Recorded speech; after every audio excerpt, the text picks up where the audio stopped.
اس کو گستاخی نہ سمجھیے گا، ہندوستان میں 600-700 سال کے بعد جب وحدت الوجود، کیوں بار بار شعراء یہ کہتے ہیں کہاں میں خانے کا دروازہ غالب اور کہاں واعظ، پر اتنا جانتے ہیں کل وہ جاتا تھا کہ ہم نکلے۔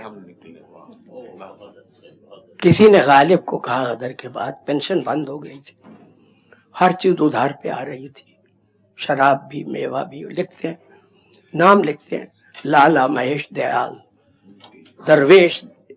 درویش دل، جو پیسے دیا جا رہا تھا۔ اور کس طرح سے چیزیں بدلتی ہیں، میں زیادہ تفصیل میں نہیں جاؤں گا۔ مذہب بنیادی طور پر مذہب رہتا ہے اپنی جگہ پر، لیکن تمدن اور معاشرت اور رسم و رواج اور طور طریقے وہ نہیں رہتے۔